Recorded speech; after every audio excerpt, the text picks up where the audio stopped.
Gloria a Dios. Amén. Dios es bueno. Amén.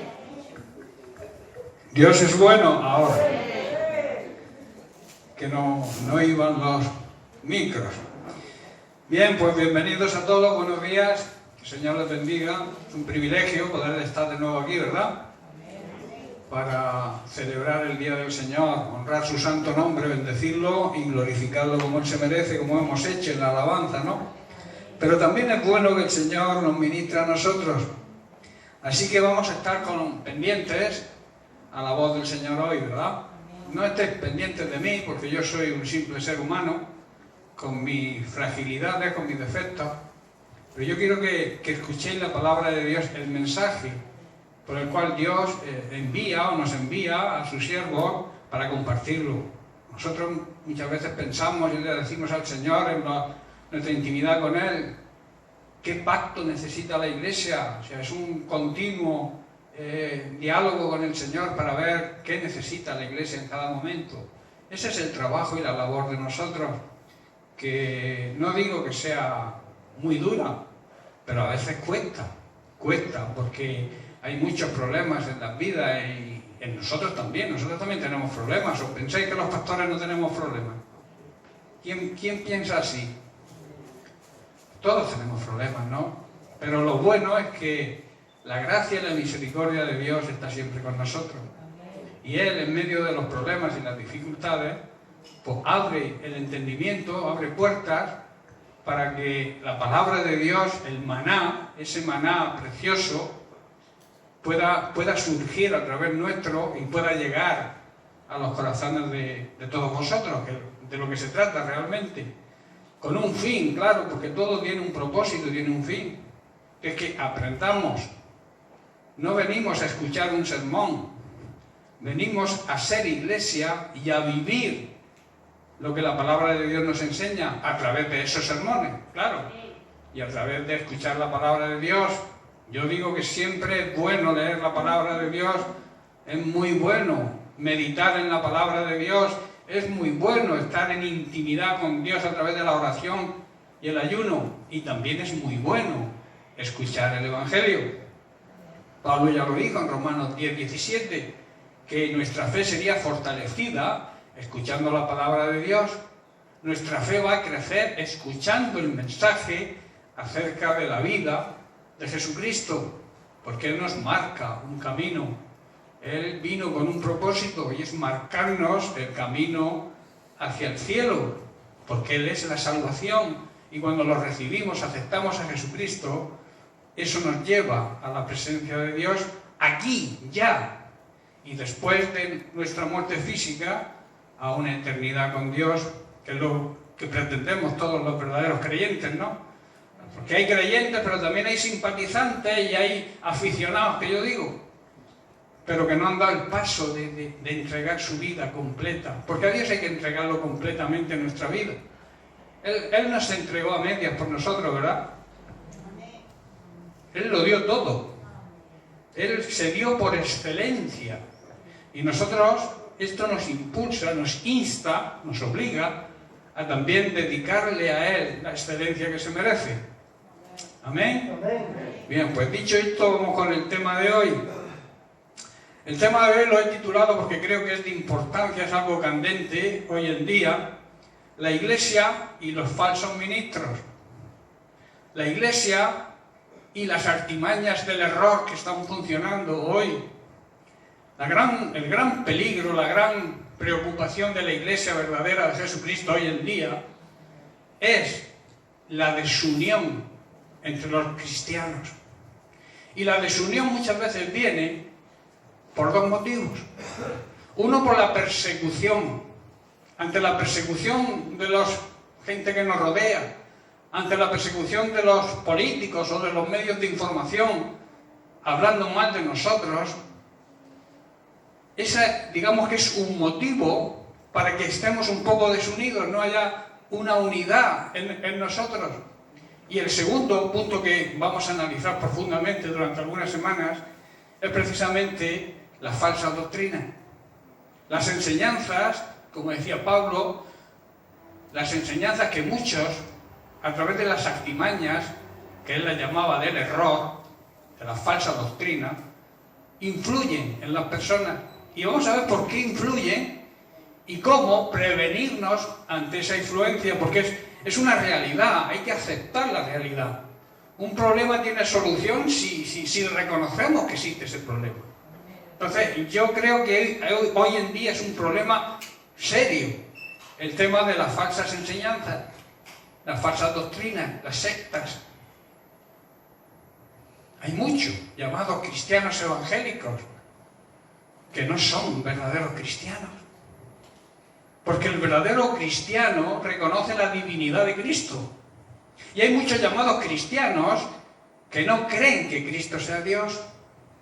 Y ese, la Biblia lo llama anatema, maldito.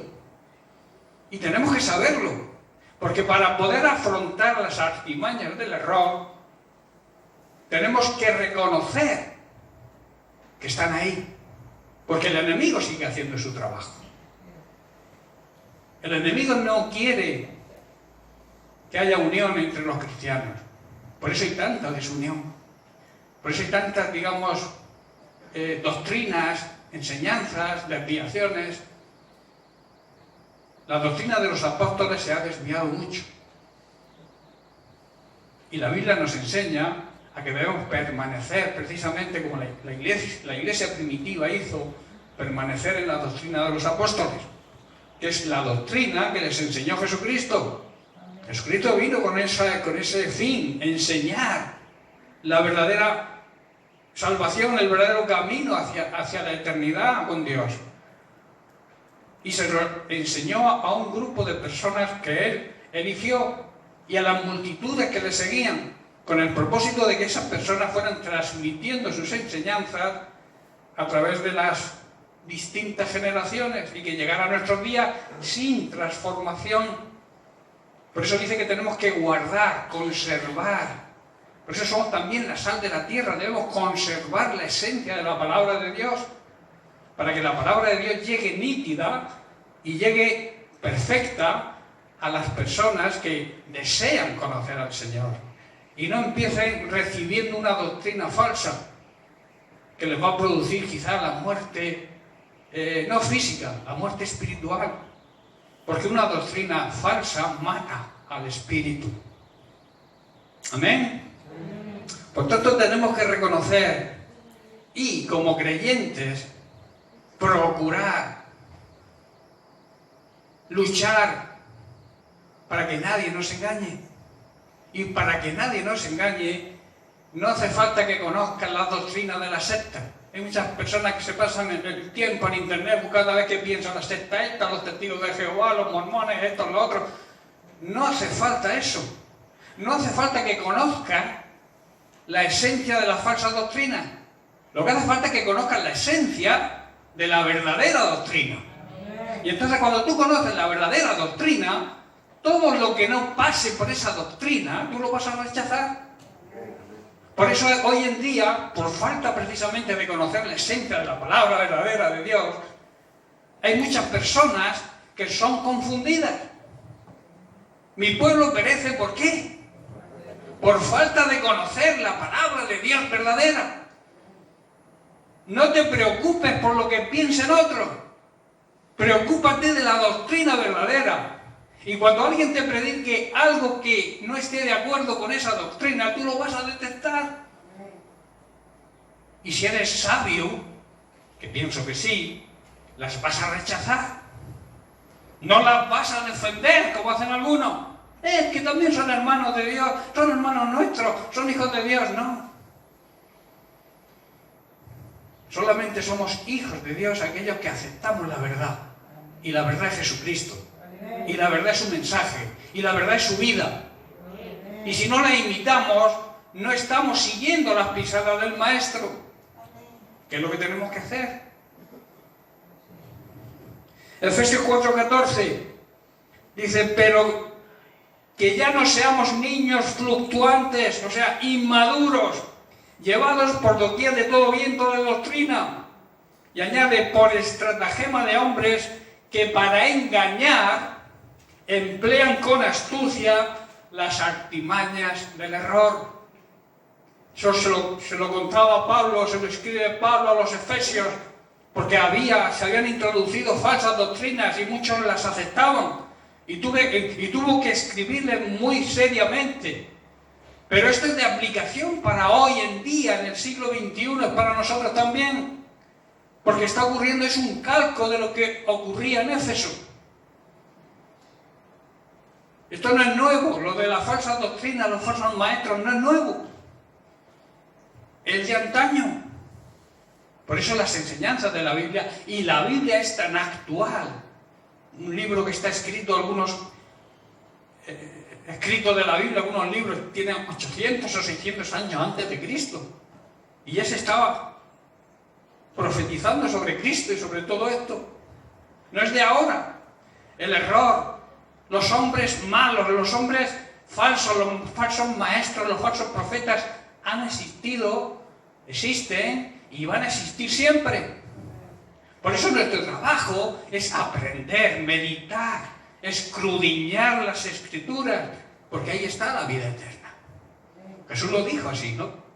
Debéis profundizar, estudiar las Escrituras para que nadie os engañe y podéis tener vida eterna. Empezar a vivir la vida eterna ya aquí. Y añade, en Juan vamos a leer ahora sobre la unidad. La oración sacerdotal que Jesús le hizo al Padre, una oración extraordinaria que deberíamos leerla cada día porque es una oración preciosa. Jesucristo intercediendo por nosotros, por sus discípulos en ese momento, pero también por nosotros, para que entendamos lo que es la verdadera unidad. La verdadera unidad no es estar todos juntos, creamos lo que creamos, eso es una falacia. Eso es una gran mentira. Unidad no es estar juntos. Unidad es pensar de la misma manera, sentir de la misma manera, tener la misma visión. Si no es así, no es unión verdadera. Unidos en el Espíritu.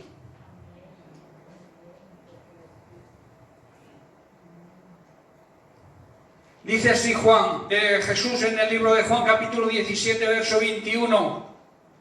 Dice, te pido que todos sean uno. Aquí podríamos entrar en el error de que todos los llamados cristianos tenemos que ser uno. No, porque luego viene la explicación. Dice, así como tú y yo somos uno. Esa debe ser la unidad entre los cristianos, la misma unidad que había entre el Padre y el Hijo. El Padre pensaba igual que el Hijo.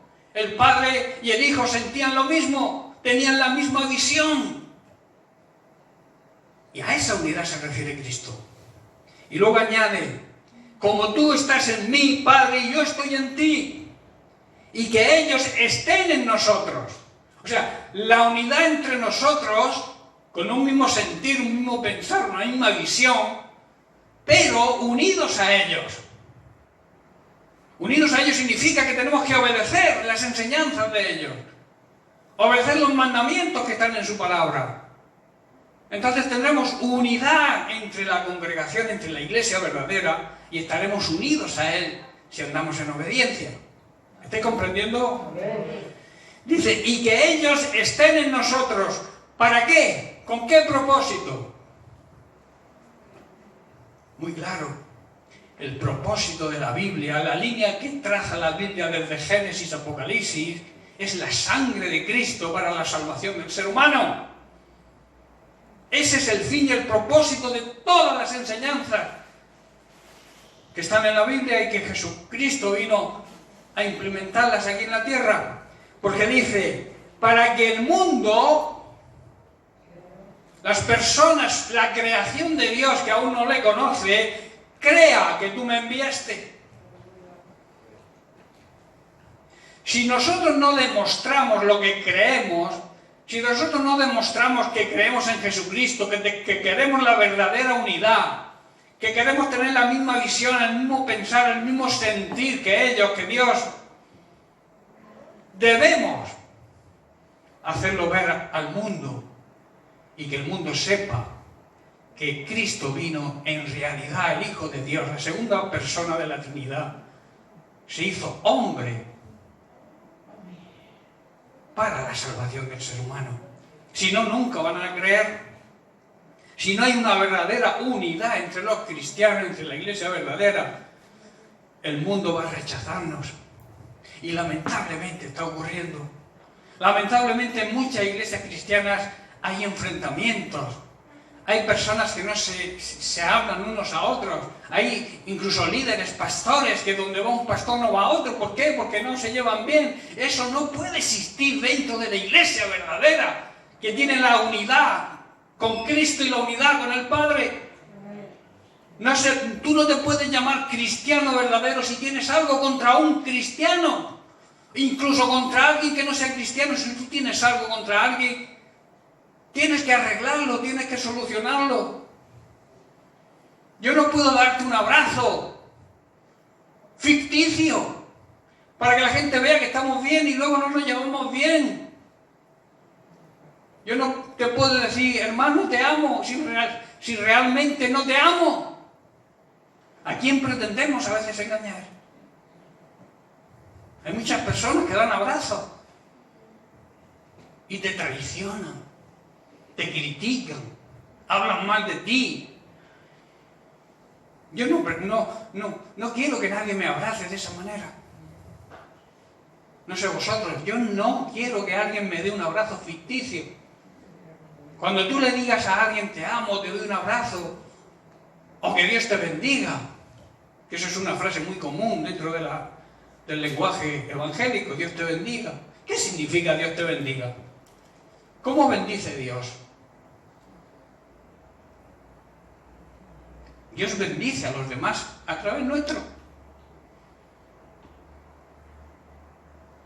Tú tienes que transmitirle el amor de Dios que tú has recibido, tienes que transmitirlo a otras personas. Eso es demostrar que Dios le ama y que deseas la bendición de Dios para él. No sé si estáis entendiendo. A veces hablamos y no nos damos cuenta de las expresiones que utilizamos y el significado que tienen. Dice, estar unidos, por tanto, no significa estar todos juntos, creamos lo que creamos. Significa tener entre nosotros la misma visión, el mismo sentir, como he dicho, un mismo pensar y sobre todo tener la misma visión que tiene Dios. Esto va a demostrar ser hijos de un mismo Padre. ¿Vosotros creéis que cuando tú te pongas a orar con alguien que no cree que Jesucristo es Dios o que cree que la Virgen hace milagros, va a dar resultado?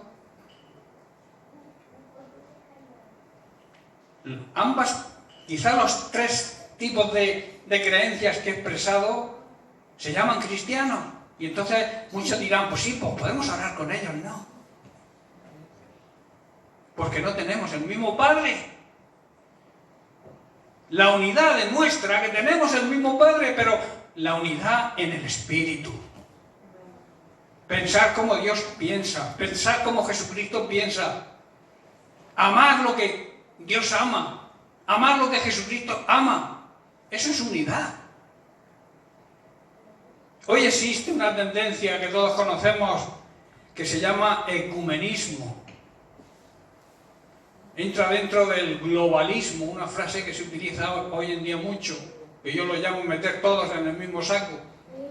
Lo que pretende precisamente el ecumenismo es unir a todos los que se llaman cristianos, tengan la creencia que tengan. Si tú te llamas cristiano, si tú dices que eres cristiano, te puedes juntar con todos los que se llaman cristianos, aunque tengan diferentes doctrinas y formas de interpretar la palabra de Dios. Por eso el ecumenismo viene del griego, de dos palabras griegas, ekumen, que significa todos, el mundo entero, y la palabra ismo, que significa lo mismo. En otras palabras, está diciendo que el ecumenismo es todos los que se llaman cristianos, todo el mundo que se llama cristiano, puede estar unido. Eso es una falacia, eso es una mentira de Satanás. Debemos guardar, como he dicho y como recomienda Pablo en Efesios 4:3, les dice, solícitos, que quiere decir, tengan mucho cuidado en guardar la unidad del Espíritu y además en un vínculo de paz. Cuando tú piensas lo mismo que yo, ¿tú crees que habrá guerra? Cuando tú sientas lo mismo que yo, ¿habrá problemas? Cuando tú tengas la misma visión que yo, ¿va a haber conflictos entre nosotros? ¿Cuándo van a surgir los conflictos? Cuando llamándonos cristianos tú no pienses como yo o no tengas la misma visión que yo, entonces habrá enfrentamiento. Por eso hay tantos enfrentamientos dentro de la supuesta iglesia cristiana hoy en día.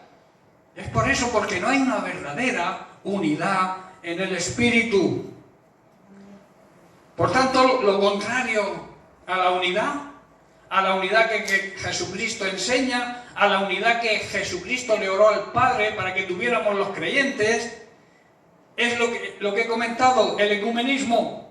El ecumenismo, como he dicho, es un movimiento que intenta la unidad entre todas las iglesias que se llaman cristianas, sin importar la doctrina.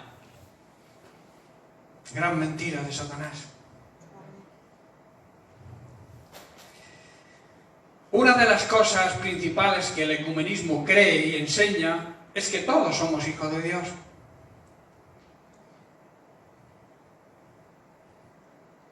Y lo basan en algo, digamos, que tiene pie, que es bíblico, entre comillas. Y pues que es verdad. Lo basan en que un padre ama a sus hijos y un padre no envía a nadie al infierno. Pero la respuesta a esto es que Dios no envía a nadie al infierno. Nos vamos nosotros, derechitos, porque queremos. Porque no obedecemos a Dios, que ha puesto un remedio para que no te condenes. Y entonces cuando queremos disfrazar la religión, queremos escondernos detrás de las hojas de higuera que usó Eva y Adán, detrás de una falsa enseñanza, de una religión, para justificar lo que hacemos. Y entonces, claro, el ecumenismo le viene bien a mucha gente. Soy cristiano, Dios no me va a condenar porque Dios es amor. Pero si no es Dios quien te condena, eres tú, por no aceptar el regalo de la salvación que es Jesucristo. Si lo que el ecumenismo plantea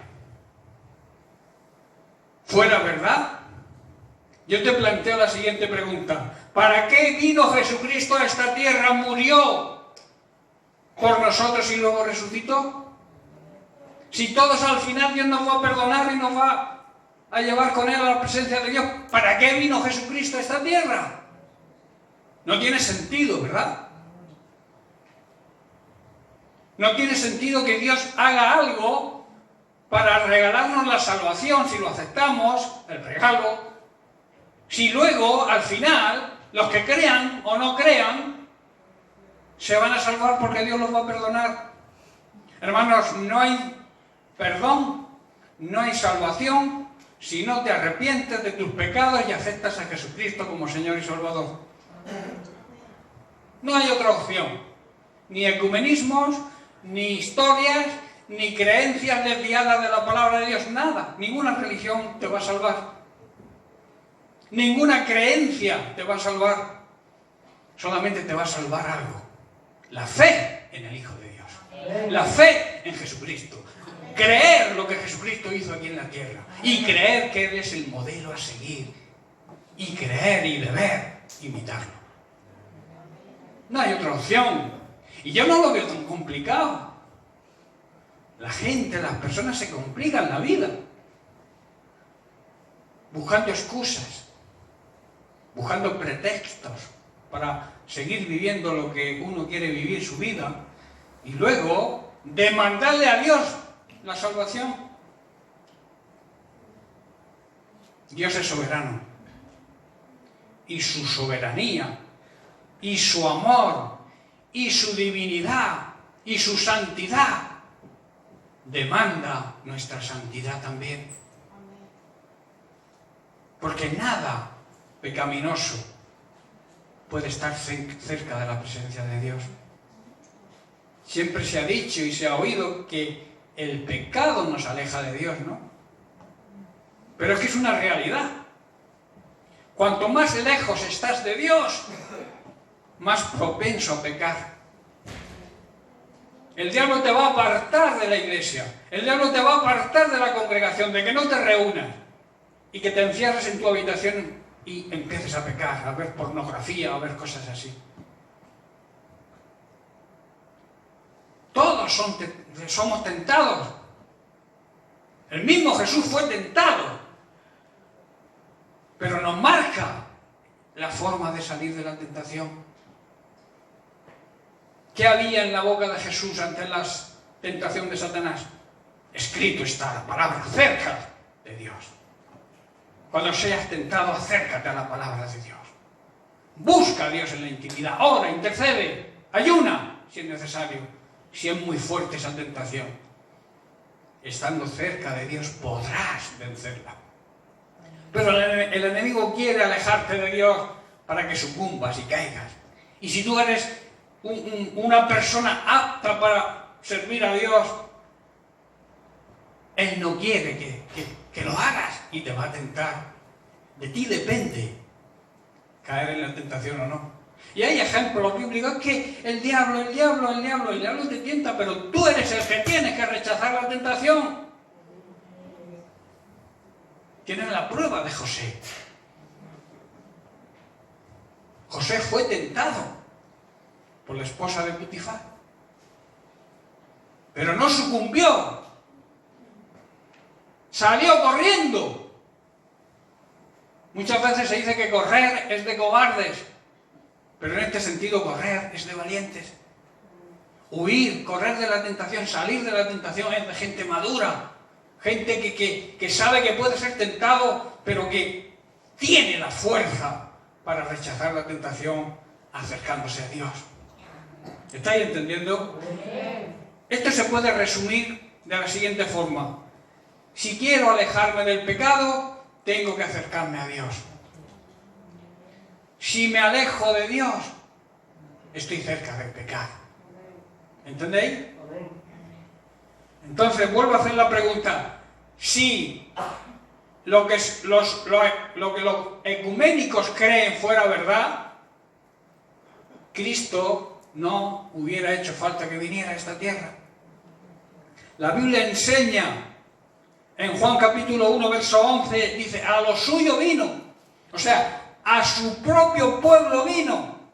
Y sus propios convecinos o conciudadanos no lo aceptaron, no lo recibieron. Vino la salvación, vino el plan de Dios para la salvación del ser humano, vino a esta tierra y los suyos, a donde Él vino, no lo quisieron, lo rechazaron. Y entonces añade el verso 12, mas a todos los que le recibieron, los que le aceptaron, a los que creen, la fe, a los que creen en su nombre, les dio potestad, derecho legal, de ser hechos, ¿qué? Hijos de Dios. ¿Qué ocurre con los que no aceptan a Jesucristo? ¿Qué ocurre con los que no rechazan? O sea, los que rechazan a Cristo. ¿Qué ocurre con ellos? ¿Son hijos de Dios? ¿Podrán heredar la herencia del Padre? ¿La vida eterna? ¿Sin ser hijos? Los hijos son los que tienen derecho a la herencia, ¿no? Si se muere mi tía Juana, yo no puedo, como yo soy familia de ella, pero están antes sus hijos, ¿o no? ¿Quién hereda lo de mi tía Juana? ¿Yo? ¿No? Soy su sobrino, no soy su hijo. Heredan los hijos. Entonces esto también entra dentro del ecumenismo. el creer, la mentira de Satanás, que todos somos hijos de Dios. Debemos reconocer que hay un solo Dios y un único mediador entre Dios y los hombres. Ese mediador se llama Jesucristo. Y solo a través de Él se recibe la potestad, el derecho legal de ser hijo de Dios y de recibir la salvación. La primera carta de Juan nos va a servir también como base para seguir con esta meditación. Y vamos a leer en Primera de Juan, capítulo 2, los versículos del 4 al 6. Dice así el apóstol Juan: el que dice yo le conozco, a Dios se refiere, claro. En otras palabras, el que dice yo soy cristiano y no guarda, o sea, no obedece sus mandamientos, mirad qué dice, es un mentiroso. Si tú dices que amas a Dios pero no le obedeces, estás mintiendo. Y lo más grave, te estás mintiendo a ti mismo, que es el peor engaño, el autoengaño, engañarse a uno mismo. Y la verdad, añade, y la verdad no está en él. No vive en la verdad, no vive de acuerdo a la palabra de Dios, vive de acuerdo a la mentira. ¿Y de dónde procede esa mentira? Del mismo diablo, el padre de la mentira, donde se engendra la mentira. Verso 5 dice, pero el que guarda, el que obedece su palabra, en este verdaderamente el amor de Dios se ha perfeccionado.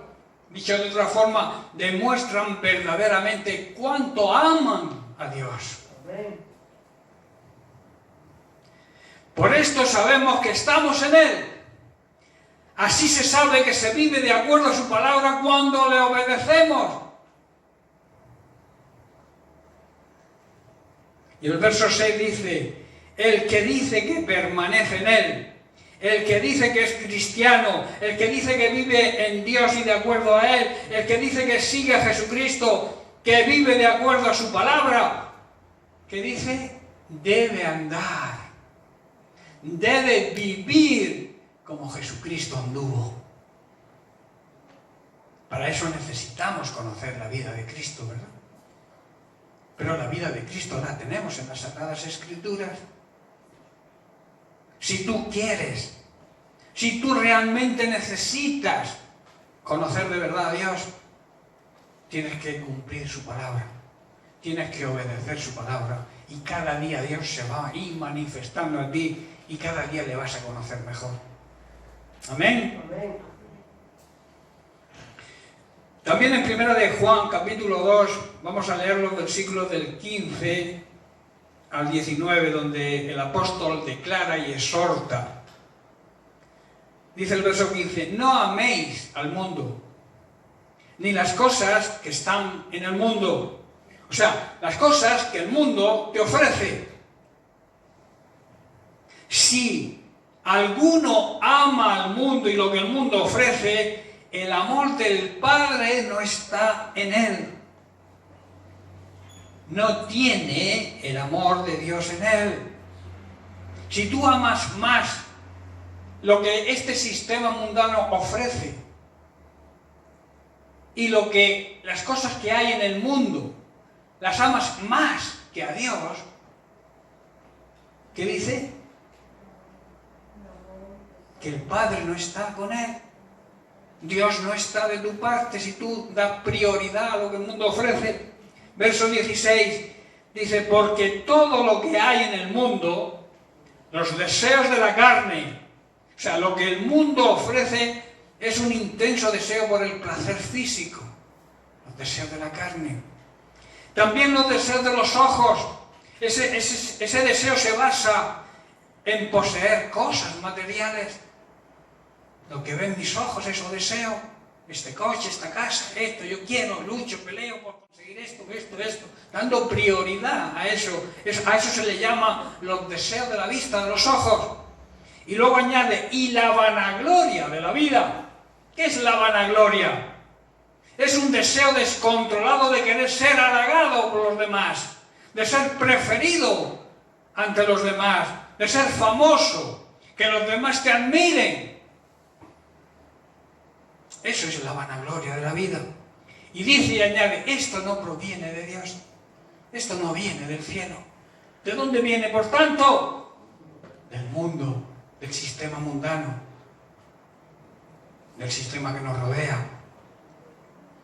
Todo esto se podría resumir en un deseo insaciable por el placer físico, que además es un placer descontrolado. Hoy no existen límites para nada. Hay una falta total de ética, de moral. Nos parecemos cada vez más a los animales, con la diferencia de que los animales actúan por instinto, pero nosotros sabemos lo que está bien, lo que está mal, y actuamos igual que los animales. Inmoralidad sexual de todo tipo, hoy todo vale. Aborto, eutanasia, tantas y tantas cosas. Eso es lo que ofrece el mundo, hermano. ¿Vosotros pensáis que merece la pena seguir los instintos, los deseos pecaminosos de nuestra carne, los deseos ansiosos de poseer riquezas o querer ser famoso para que la gente nos aplauda? ¿Todo eso merece la pena? A nosotros como creyentes lo que realmente debería merecer la pena sería el halago de Dios. Este es mi Hijo amado. Estoy orgulloso de Él porque obedece mi palabra y yo le brindo mi bendición. El mundo vive en un error tremendo porque no cree esto de Dios. Pero nosotros sí lo creemos, ¿verdad? Por lo tanto debemos huir de esos tres grandes enfoques, en el cual en esos tres enfoques, los deseos de la carne, los deseos de los ojos y la vanagloria, se basan todos los pecados que existen. En esas tres cosas se abarca todo el tipo de pecado. Y luego añade Juan, y el mundo pasa, y sus deseos, todos estos deseos también pasan. Pero el que hace la voluntad de Dios, ¿qué ocurre? Que permanece para siempre. Él siempre habla de eternidad. Nosotros somos eternos, no nuestra carne física. Nuestra alma y nuestro espíritu son eternos. No mueren.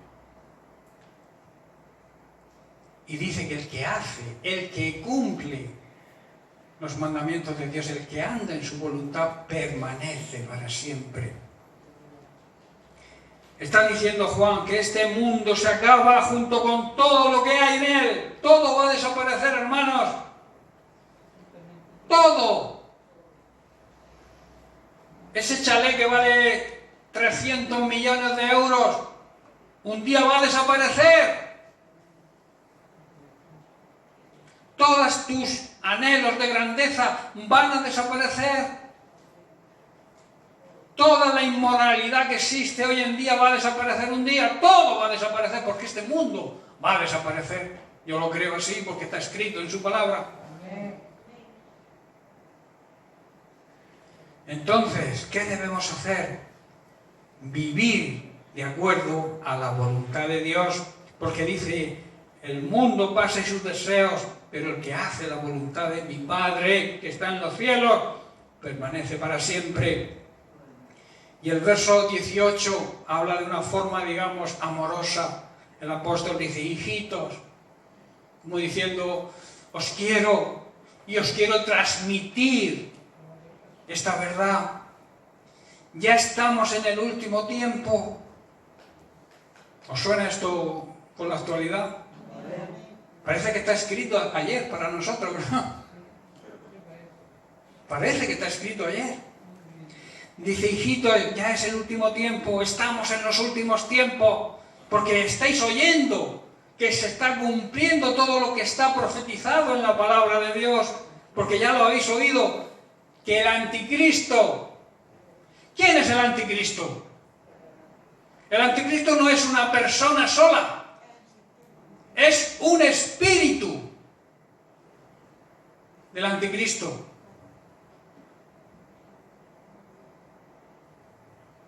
El anticristo es el carácter contrario a Cristo. Todo aquel que se opone al carácter de Cristo tiene el espíritu del anticristo. ¿Estáis entendiendo? Parece que os ha impactado esto, ¿verdad? Pero es así. Porque mirad qué dice. Viene, pues el espíritu del anticristo viene. Así ahora han surgido, ¿qué? Muchos anticristos. Aquellos que no tienen el carácter de Cristo. Por eso Pablo insistía y decía, tengo dolores de parto, porque él conocía y sabía esto. Tengo dolores como una mujer que está a punto de parir, porque el carácter de Cristo se ha formado en vosotros. Porque todo aquel que no tiene el carácter de Cristo, tiene el carácter del anticristo. Eso es lo que aquí el apóstol Juan está tratando de enseñarnos. Dice, por esto conocemos que es el último tiempo. Estos son señales de que la última hora está llegando. Todos estos falsos anticristos, falsos maestros, falsos profetas, las sectas, las enseñanzas que no están de acuerdo a la palabra de Dios, están predestinadas, profetizadas en la palabra de Dios para el último tiempo.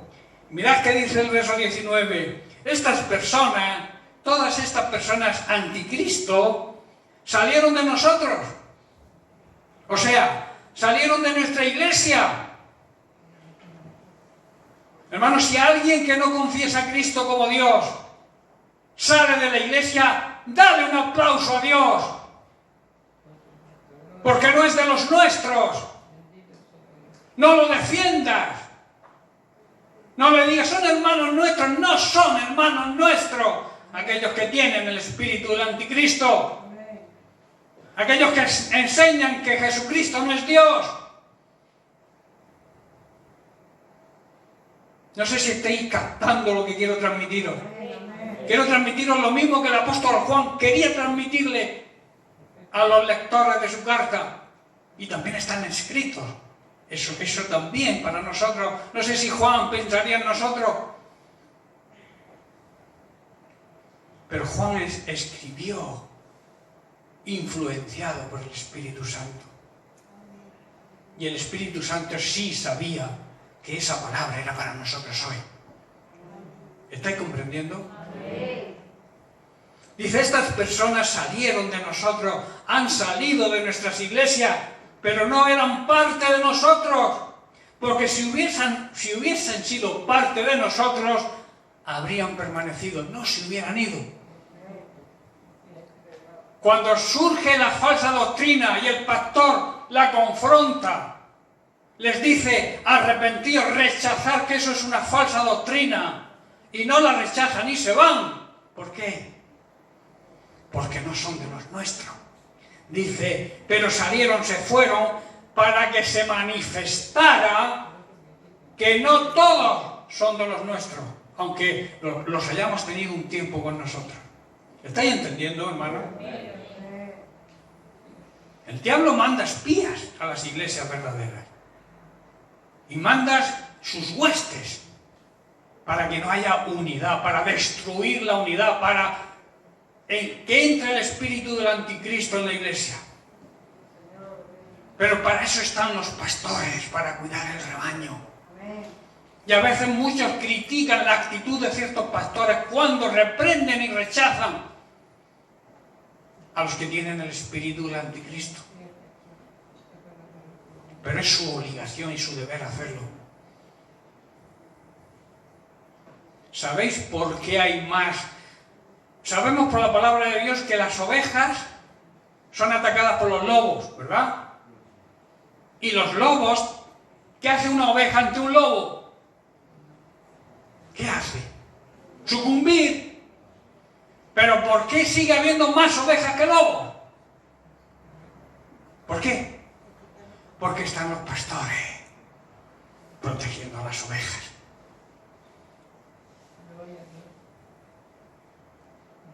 hay más ovejas que lobos. ¿Por qué? Porque están los pastores que velan por el rebaño. Así que si tu pastor expulsa a alguien de la iglesia porque tiene el espíritu del anticristo, apóyalo y no lo critiques.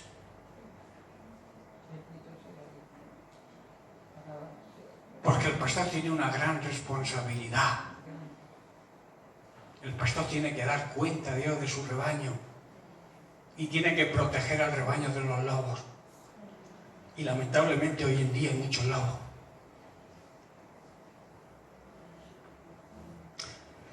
Dice, para que se manifieste que no todos eran de los nuestros. En otras palabras, al irse, demostraron que no eran parte de nosotros. Tremendo, ¿verdad? Es que la palabra de Dios, yo me maravillo cuando me pongo a preparar y me pongo a escudriñar, a profundizar en las Escrituras. Yo me vuelvo loco de ver la sabiduría que hay en la palabra de Dios.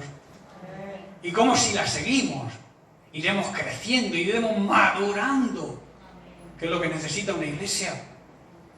Pero para eso están los ministerios que Jesucristo mismo instituyó. ¿Para qué? Para la edificación de la iglesia. La relación de intimidad y la unidad entre los hermanos en las iglesias siempre ha sido y se ve hoy amenazada por el diablo y sus mentiras. Por eso tenemos que estar ojo a visor y darnos cuenta de dónde está la verdad. Estas amenazas, como creo que he comentado al principio, se producen de dos formas. Una de una forma directa, mediante la persecución, mediante las falsas acusaciones, y también de una forma indirecta, por medio de las falsas doctrinas, dirigidas por falsos profetas, por falsos maestros, por falsos pastores, en definitiva, por falsos ministros supuestos del Señor. Dos formas: la persecución directa, la acusación, generadores de odio, sois malos, vais en contra de todo, no amáis a nadie, cuando en realidad es todo lo contrario. Queremos buscar la ética y la moral en esta sociedad, queremos que esta sociedad funcione correctamente, amamos a las personas, por eso oramos e intercedemos por ellas, predicamos el Evangelio de salvación, que es la demostración del amor de Dios, no transmitimos odio, todo lo contrario, predicamos el amor de Dios, pero nos persiguen. Eso también, como he dicho, hace que la iglesia viva en desunión, porque unos ceden, unos aceptan todas estas innovaciones, todas estas nuevas ideologías. Hay muchas iglesias que las están aceptando y es lamentable. Esto es división, esto es el espíritu del anticristo que está funcionando. Jesús ya lo dijo también en Mateo capítulo 7, el verso 15 dice: guardaos, llevad cuidado de los falsos profetas que vienen a vosotros con vestido de oveja, pero por dentro que son lobos rapaces. Y el verso 16 dice: por sus frutos los conoceréis, por su comportamiento, por la forma de vivir, vais a daros cuenta de que son falsos. Y luego pone un ejemplo de agricultor, digamos, dice: ¿acaso se recogen uvas de los espinos?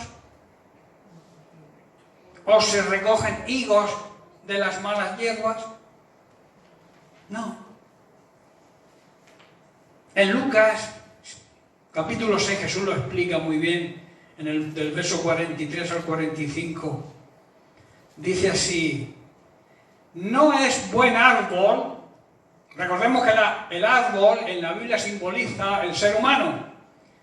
Dice: no es buen árbol el que da malos frutos.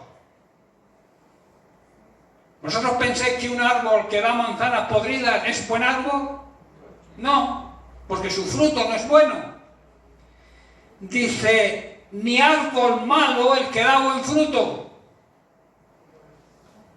¿Tú puedes llamar a la iglesia de Jesucristo que actúa de acuerdo a la palabra de Dios que su fruto es malo? Cuando su fruto es la predicación del Evangelio, el amor de Dios, el intentar que las personas crean y se salvan. No, porque es un árbol bueno. Dice, porque cada árbol, cada ser humano se conoce por su fruto. Y lo explica muy bien en el verso 45. El hombre bueno, del buen corazón, ya no dice árbol, sino hombre. Es la similitud del árbol y el hombre. El hombre bueno, el buen tesoro de su corazón, del buen tesoro de su corazón saca las cosas buenas. Y el hombre malo, del mal tesoro de su corazón, saca lo malo. Y luego añade, porque de la abundancia que hay dentro de ti, de la abundancia que hay en tu espíritu, en tu corazón, en tu ser interior, habla la boca. ¿Estás comprendiendo? La boca habla lo que realmente crees, lo que realmente piensas. Hay personas, y esto quiero hacer como abrir un paréntesis para explicar algo. Hay personas que para decirte alguna cosa que no está de acuerdo contigo y que te puede herir, te la dice y luego dice, es una broma. Llevad cuidado con eso. Llevad cuidado con las bromitas. Porque las bromitas dicen lo que realmente hay en tu corazón. Pero luego para disfrazarlo, para disimular, añades, era una broma.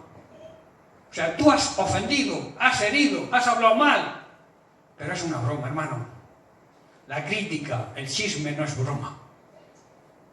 El hablar mal de alguien o decirle alguna frase que no está correcta, no es para una broma.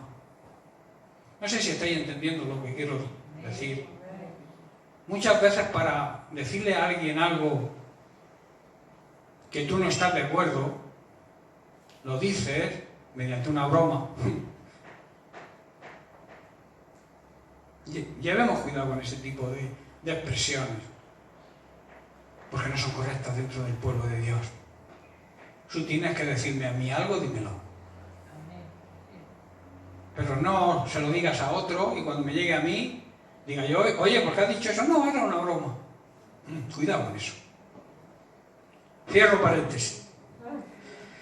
Mateo 24:11. Jesús también advierte, y muchos falsos profetas se levantarán y engañarán a muy pocos.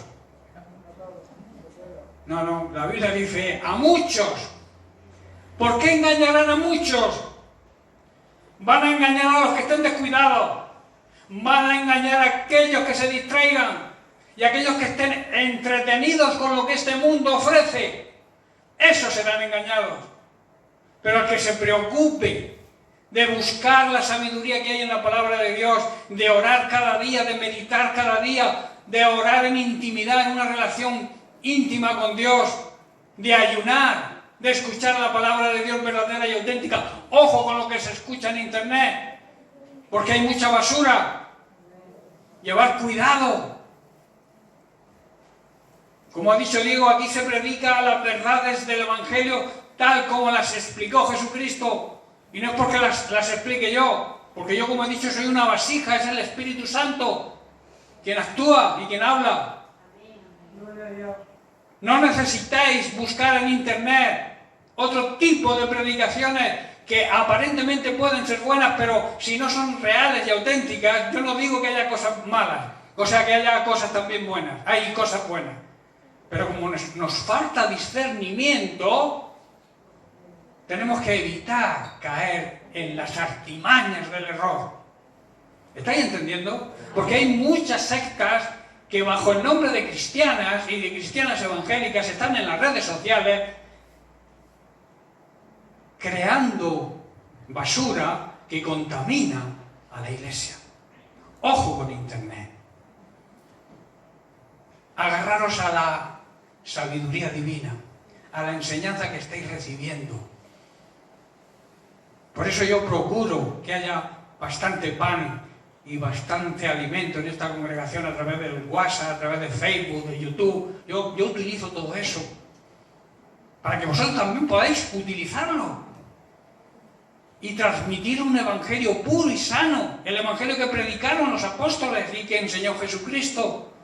Usar los medios para eso, pero no solamente a grupos cristianos, también a grupos de familia, a todos los contactos que tengáis. El que lo quiera aceptar, que lo acepte, y el que lo rechace es su problema. Pero tú no puedes imaginarte la gente que puedes alcanzar a través de los medios de comunicación y de internet y las redes sociales. Utilízalas, déjate de hacer tonterías, pasarte el día mandando moniconos de eso y cosas reenviadas. A mí no me hace gracia cuando alguien me reenvía algo. Si sale de tu corazón, envíamelo tú, pero no me envíes lo que otro ha dicho, lo otro ha pensado o ha comentado. ¿Estáis entendiendo? Estoy terminando. Entonces, concluimos en que serán engañados todos aquellos que estén distraídos, descuidados y entretenidos en los afanes de este mundo. También aquellos que andan en contiendas, en envidias, en iras, en divisiones, maledicencias, murmuraciones, soberbias, desórdenes. Todo esto provoca la distracción y el descuido de la Iglesia y caemos en el engaño de Satanás. En Mateo capítulo 13, verso 22, Jesús dijo: porque se levantarán falsos cristos. Se levantarán personas que digan: aquí yo soy el segundo Cristo. Incluso harán señales y se levantarán falsos profetas y harán prodigios. ¿Para qué? Para engañar, si es posible, aún a los escogidos, aún a ti y a mí. ¡Ojo, avizor! No pierdas el tiempo, no estés entretenido en las cosas mundanas. Busca la intimidad con Dios, aprende de la palabra de Dios para no ser engañado. Termino con 2 de Pedro capítulo 2, verso 1. Pedro anuncia lo siguiente también. Vemos que la Biblia nos advierte a través de Jesús, a través de Pablo, a través de Pedro, a través de Juan. Porque es un problema muy serio. Dice: pero hubo también falsos profetas entre el pueblo. Ya lo hubo antiguamente. Pero añade: como habrá entre vosotros. ¿Y qué habrá? Falsos maestros que introducirán encubiertamente herejías destructoras. La mayor herejía destructora es no aceptar que Jesucristo es Dios. Eso destruye a la Iglesia. Y negarán al Señor, negarán la divinidad de Jesucristo que los rescató, atrayendo las consecuencias, atrayendo sobre sí mismos destrucción, ruina repentina. Bien, pues yo quiero dejarlo aquí porque vamos a seguir la semana que viene con la siguiente pregunta: ¿con qué fin, con qué propósito se levantan estos pseudo-ministros? Hay varios motivos que los que vamos a estudiar la semana que viene. Os dejo ahí intrigados para que no os perdáis la siguiente sesión del tema, porque es interesante y además es un problema muy serio. No tomarlo a broma. Es una realidad hoy en día lo de los pseudo maestros, pseudo ministros, aquellos que se llaman superministros de la fe, y lo que son herramientas del mismo diablo para dividir la Iglesia. Y recordemos que la división es el espíritu del anticristo. Amén. Bien, pues que Dios les bendiga.